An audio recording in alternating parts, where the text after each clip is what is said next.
حضرت سیدنا عمر بن خطاب رضی اللہ تعالیٰ عنہ کی خلافت یہ کھڑی ہے عدل و انصاف کے اوپر۔ آپ نے اپنے 10 سالہ دور میں عدل و انصاف کی وہ مثالیں قائم کی۔ اب عدل و انصاف ہر جگہ عمر بن خطاب رضی اللہ تعالیٰ عنہ تو نہیں فرماتے، اس کے لیے عمال اور قاضی آپ نے ایسے مقرر کیے، اور ان کو مقرر کرنے کے لیے آپ نے جو کرائٹیریا بنایا وہ بڑا قابل غور ہے۔ سب سے پہلے آپ نے قاضی کے لیے جو شرط رکھی، انصاف کرنے والے کے لیے جو شرط رکھی، وہ یہ کہ انصاف کرنے والا قرآن و سنت کا عالم ہو۔ رسول اللہ صلی اللہ علیہ وسلم نے فرمایا ہماری تشریف آوری کے بعد ساری شریعتیں منسوخ ہو گئیں، ساری کتابیں منسوخ ہو گئیں، اور آپ نے دنیا سے جاتے ہوئے فرمایا میں تمہارے پاس قرآن چھوڑ کے جا رہا ہوں، اور میں تمہارے پاس اپنی اہل بیت چھوڑ کے جا رہا ہوں۔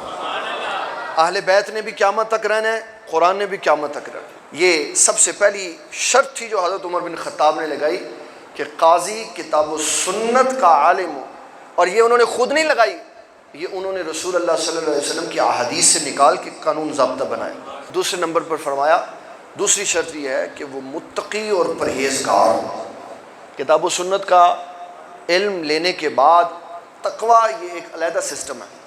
کتابیں بڑی بڑی پڑھ لینا اور اس کو اپنے اوپر نافذ نہ کرنا، کتابیں تو آ جاتی ہیں لیکن تقوی نہیں آتا، تقوی نہیں آتا۔ اس کے لیے کتاب و سنت پر عمل کرنا پڑتا ہے، اور جب انسان رسول اللہ صلی اللہ علیہ وسلم کی شریعت پہ عمل کرتا ہے تو اللہ تعالیٰ نہ صرف اس کو عالم بعمل بنا دیتا ہے، بلکہ رسول اللہ صلی اللہ علیہ وسلم کی باتوں پر، آپ کی احادیث پر عمل کرنے کی وجہ سے اللہ تعالیٰ علم لدنی بھی عطا فرما دیتا ہے۔ تیسرے نمبر پر حضرت عمر بن خطاب رضی اللہ تعالیٰ عنہ کا قاضی بنانے والے شخص کے لیے اصول ضابطہ یہ ہوتا تھا کہ آپ دیکھتے تھے با اثر شخص ہو، روب دبدبے والا ہو، ایسے کر کے نہ کھڑا ہو یا ایسے کر کے نہ کھڑا ہو۔ پھر آپ جس کو قاضی بناتے تھے اس کا امتحان لیتے تھے۔ ایک صحابی حضرت عمر بن خطاب رضی اللہ تعالیٰ عنہ کے پاس کھڑے تھے تو ایک عورت آئی، کہنے لگی میرا شوہر بہت نیک آدمی ہے، ساری رات عبادت کرتا اور سارا دن روزے سے رہتا، میں آپ سے عرض کرنے آئی ہوں آپ دعا کریں اللہ میرے شوہر کو لمبی زندگی۔ آپ نے فرمایا تیرا شوہر بڑا اچھا آدمی ہے، اللہ اس کا بھلا کرے۔ چلا گیا تو جو آپ کے پاس کھڑا تھا کہنے لگا حضور آپ نے اس کی بات سنی نہیں غور سے، آپ نے تو اس کو ویسی دعا دے دی، وہ تو اپنے شوہر کی شکایت لگا رہی تھی۔ آپ نے فرمایا وہ کیسے شکایت لگا رہی تھی؟ کہا اس نے یہ کہا کہ رات ساری عبادت کرتا ہے، صبح روزہ رکھتا ہے، تو اس کے اندر شکایت یہ تھی کہ میرے حقوق نہیں دے رہا ہوں۔ تو آپ نے فرمایا اچھا تو نے اس کے سوال سے اس کی شکایت سمجھی، اب فیصلہ بھی تو ہی کر۔ کہنے لگا جی بات یہ ہے اسلام نے ایک مرد کو 4 شادیوں کی اجازت دی ہے، اور اگر اس کی 4 بیویاں ہوں تو ہر بیوی کے پاس ایک ایک رات گزارے تو ایک بیوی کی باری 4 دن کے بعد آئے گی، یعنی چوتھے نمبر پر آئے گی، آپ اس کو بلا کے حکم نافذ فرمائے تو 3 دن تلاوت کر سکتا ہے، چوتھے دن تیرے اوپر واجب ہے کہ اپنی بیوی کے پاس جائے گا۔ تو آپ نے اس کی سمجھ بوجھ کی وجہ سے اس کو علاقے کا قاضی مقرر فرمایا کہ اس کے اندر صلاحیت ہے، سمجھ بوجھ ہے۔ اور پھر سب سے بڑی آپ کی جو ایک کاوش تھی نا کہ آپ نے عہدہ قضاء کو، عدالتوں کو حکومتی سسٹم سے جدا کر دیا ہوا تھا۔ یورپ نے سالوں اس کے اوپر تحقیق کی ہے کہ کیا وجہ ہے کہ مسلمانوں کے خلیفہ ثانی نے جسٹس سسٹم کو انتظامی امور سے جدا کر دیا۔ اس نتیجے پہ پہنچے جب انتظامی معاملات میں وہ حکومتوں سے پیسے لیں گے تو پھر فیصلے کرنے میں حکومتوں کی بات ماننی پڑے گی، لہٰذا اس سسٹم کو اس سے جدا کر دیا جائے تاکہ فیصلہ کرنے میں کسی کا پیسہ اثر انداز نہ ہو۔ اور اسلام یہ کہتا، ہماری ایک تخصص میں پڑھائی جانے والی کتاب ہے الادب المفتی والمستفتی، اس میں یہ اصول قاضی کے لیے لکھا ہوا ہے کہ جو شخص قضاء کے عہدے پہ بیٹھ جائے اس کے لیے حرام ہے وہ رعایا میں سے کسی کی دعوت قبول نہیں کر سکتا، تحفہ نہیں لے سکتا، کسی کے گھر جا کے کھانا نہیں کھا سکتا، اس لیے کہ جب تحفہ لے گا، کھانے کھائے گا، دعوتیں دے گا بھی اور لے گا بھی تو فیصلے کیسے کرے گا؟ پھر تو کھانے سامنے آ جائیں گے۔ اور یہ کیسے حضرت عمر بن خطاب رضی اللہ تعالیٰ عنہ نے نافذ کیا؟ ایک بندہ آپ کو ہر مہینے کی پہلی تاریخ یا دوسری تاریخ کو اونٹ ذبح کر کے اس کی ران دے جاتا تھا۔ 4 مہینے گزرے، 4 رانیں اس نے بھیج دی۔ 5ویں مہینے کسی بندے سے الجھا، اس کا کیس حضرت عمر بن خطاب کے پاس آیا، کہنے لگا جناب رانوں کا خیال کرنا۔ آپ نے نہ صرف اس کے معاملات کو سن کر اس کے بارے میں فیصلہ صحیح فرمایا قرآن و سنت کے مطابق، اور پھر اونٹ 4 ذبح کرا کے اس کی رانیں واپس بھیجی اس کو. تو عدالتی نظام میں خرابی پیدا کر دے گا. اور ایک بہت بڑے چینل کے جسٹس وہ مجھے بتانے لگے پروگرام کے اندر کہ میں نے ججوں کے کمروں میں چلغوزوں کی بھری ہوئی بوریاں دیکھی ہیں جو لوگوں نے فیصلوں کے لیے بھیجی ہوں گی. 130 ملکوں کی فہرست میں مسلمان ملک کا نمبر 128واں ہے فیصلہ کرنا. جسٹس میں 128ویں نمبر پہ ہم کھڑے ہیں اور جاپان کا عیسائی پہلے نمبر پہ کھڑا ہے. جب نبی صلی اللہ تعالیٰ علیہ وسلم نے حضرت عثمان غنی سے فرمایا آپ ہجرت کر کے حبشہ تشریف لے جائیں. عرض کرنے لگے حضور حبشہ تو عیسائیوں کا ملک ہے, وہاں مسلمانوں کو کیا سہولت ملے گی؟ تو آپ نے ایک تاریخی جملہ بولا, فرمایا ہی ارض القدس, وہ حبشہ کی سرزمین پاک سرزمین ہے اس لیے کہ وہاں کا حاکم عدل و انصاف کرنے والا ہے. یا آپ صلی اللہ علیہ وسلم نے سمجھا دیا کہ پاک سرزمین پاکستان یا پاک سرزمین نام رکھ لینے سے نہیں ہوگا, یہ پاک سرزمین تب ہوگی جہاں اس کے اوپر عدل و انصاف کا نظام قائم.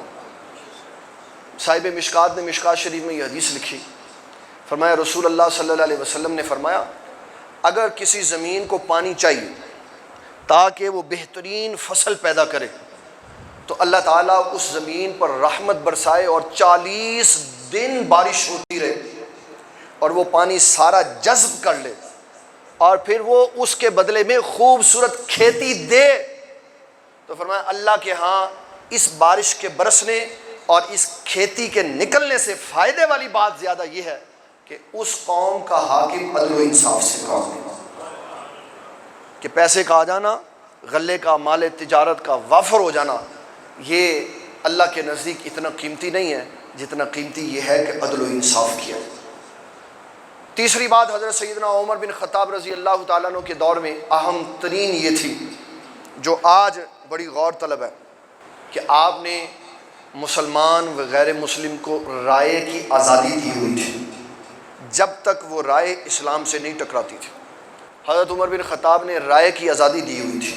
آپ نے ایک فیصلہ فرمایا اور فیصلے کا موضوع یہ تھا کہ جب نکاح ہوتا ہے تو نکاح کے اندر حق مہر اس کو فکس کر دیا جائے.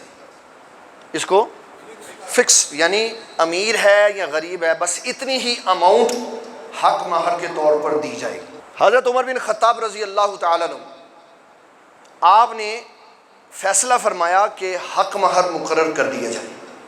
اس کے لیے آپ نے جمعہ کے خطبہ میں صحابہ کو واعظ کی تو حضرت خولہ بنت ثعلبہ رضی اللہ تعالیٰ عنہ کھڑی ہو گئی. بوڑھی اماں جان تھی, کمر جھکی ہوئی تھی, ہاتھ میں ڈنڈا تھا.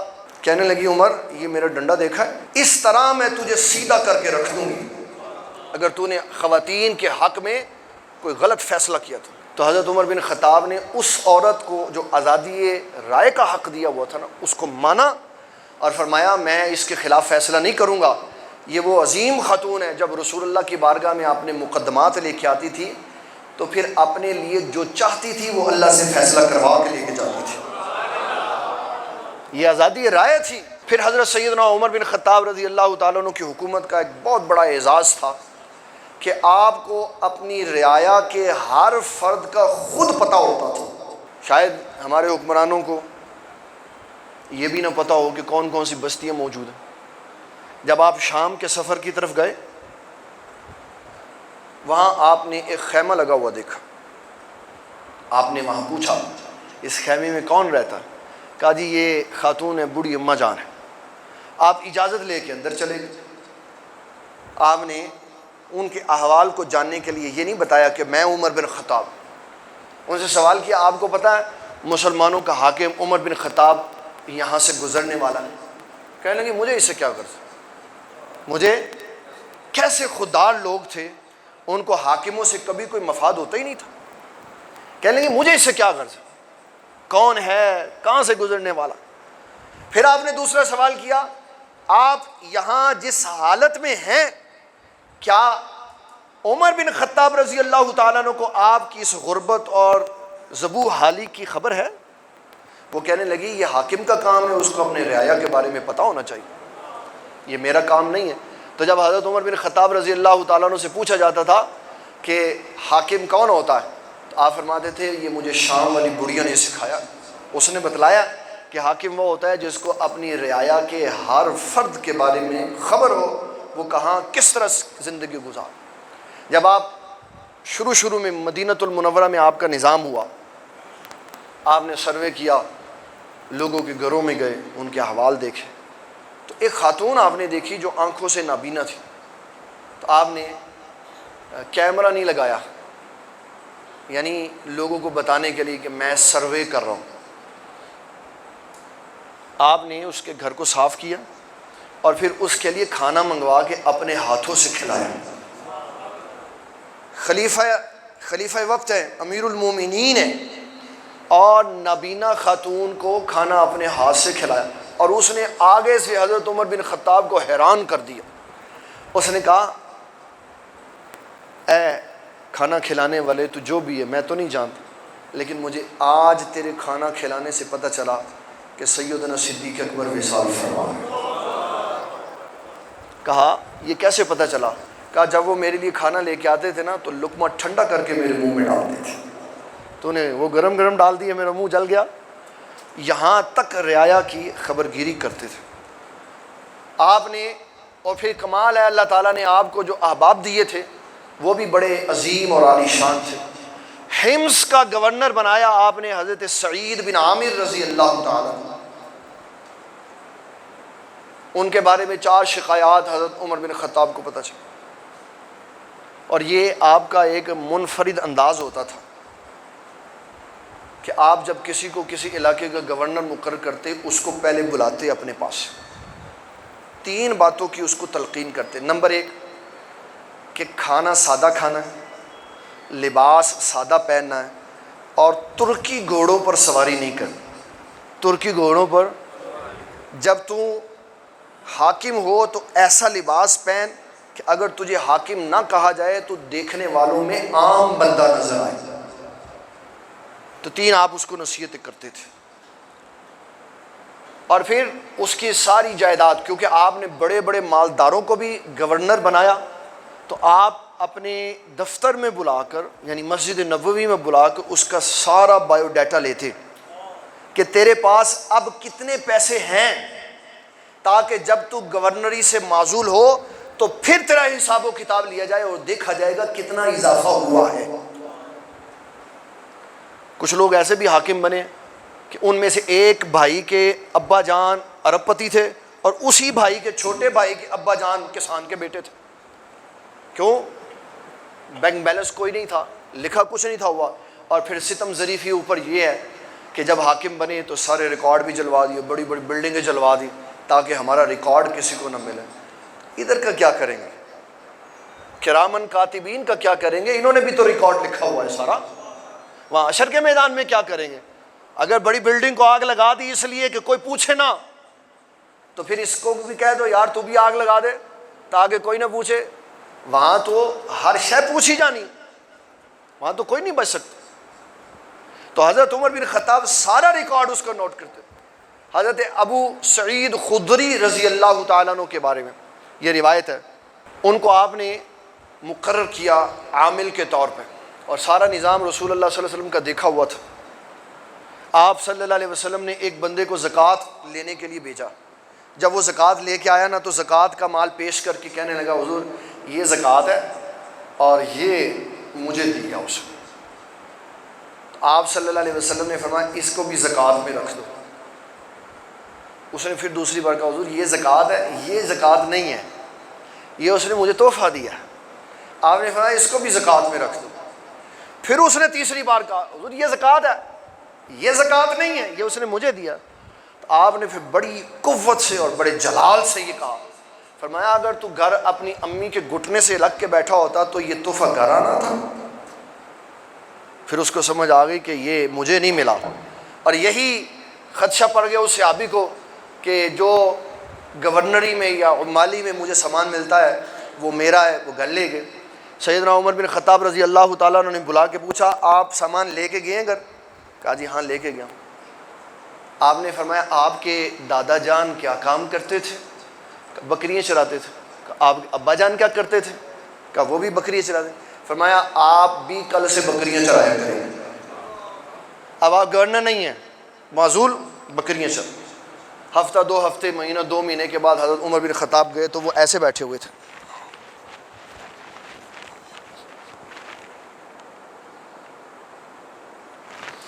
تو آپ نے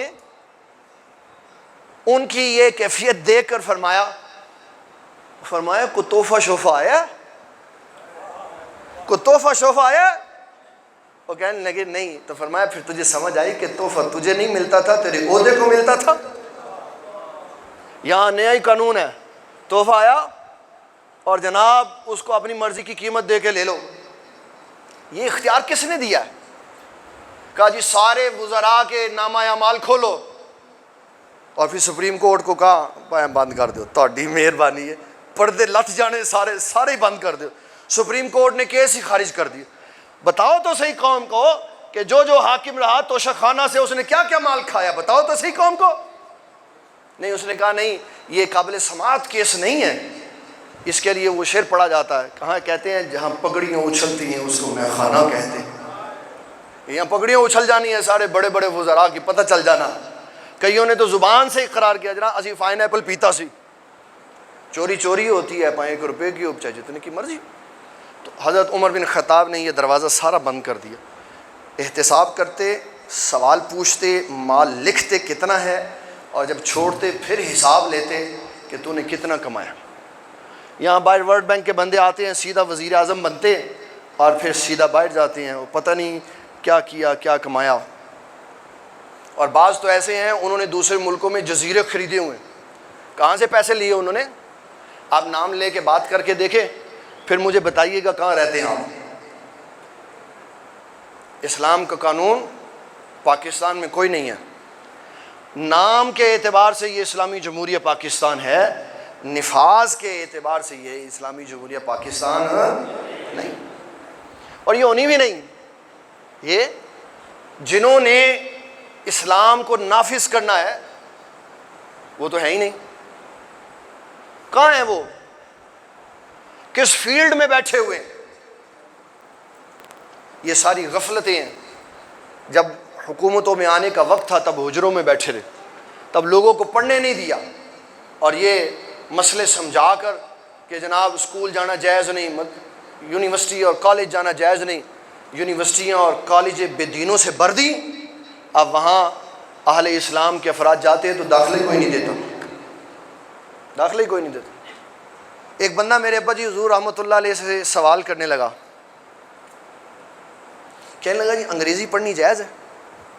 نہیں ٹھیک ہے. کہنے لگا انگریزی پڑھنی جائز ہے؟ آپ نے فرمایا حضور صلی اللہ علیہ وسلم کس کس کے لیے نبی بن کے آئے؟ کس کس کے لیے؟ کس کس کے لیے نبی بن کے آئے؟ غور فکر کر کے کہنے لگا حضور تو سب کے نبی ہیں. تو کہا پھر یہ بتاؤ کہ جب یورپ کا انگریز جو مسلمان ہے وہ حضور صلی اللہ علیہ وسلم کی خدمت میں انگریزی میں سلام بھیجتا ہے تو حضور کو سمجھ آتی ہے کہ نہیں آتی؟ پھر آپ ریٹرن میں جو اس کو سلام کا جواب دیتے ہیں وہ جاتا ہے کہ نہیں جاتا؟ آپ نے فرمایا اسلام کسی بھی زبان کو سیکھنے سے نہیں روکتا، اسلام روکتا ہے کسی کی تہذیب اپنے اندر نہ جانے دو، کسی کا کلچر اپنے اندر نہ جانے. تو کلچر تو ہمارے اندر یہود و نصارہ کا وہ ہمارے پاؤں کی جڑوں سے لے کے سر کے بالوں تک داخلہ. ہمارے چھوٹے چھوٹے بچے ہندو سسٹم کے اندر اتنے ان ہو گئے ہیں کہ ہندوستان سے ایک کارٹون چلتا ہے موٹو پتلو، موٹو پتلو، وہ ہمارے بچوں کو دکھاتا ہے جھوٹ بولنے کا طریقہ کار، فراڈ مارنے کا طریقہ کار. اس کے اوپر کسی مہینے میں بین لگ گیا. اس کے پروڈیوسر نے پاکستان کی سپریم کورٹ میں اپنی سپریم کورٹ کے ذریعے پیغام بھیجا کہ یہ جو بین لگا ہے اس کو کھول دو تاکہ ہم بچوں کے اندر کلچر ڈیولپ کر دیں. تو ہمارے بچے سارا کچھ انہی کا دیکھتے ہیں. تہذیب انسان کے اندر کو بدلتی ہے، اس کو بدلنے کے لیے نظام تعلیم کا صحیح ہونا ضروری ہے. رسول اللہ صلی اللہ علیہ وسلم نے زمین سے بندے نہیں اگائے تھے، آپ نے ان کا تعلیمی سسٹم بدلا، یہ ان کو تعلیم کے طور پہ دیا۔ قرآن مجید دیا، جس نے ذہن سازی کی، دل بدلے تو بندے بدل کے ساتھ، اس کو ہم نے چھٹی کرا دی ہوئی۔ یہ ہے ایصال ثواب کے لیے، اور جب بیٹی رخصت کرنی ہو تو اس کے سر پہ رکھنے کا۔ اس کے علاوہ یہ ہمارے کسی کام نہیں آتا۔ اور رسول اللہ صلی اللہ علیہ وسلم کے صحابہ ساری ساری رات اس کو پڑھتے تھے۔ حضرت سیدنا عمر بن خطاب رضی اللہ تعالیٰ اپنی عوام کی خبر گیری کرتے تھے، وہ کرتا ہے آج کا حاکم۔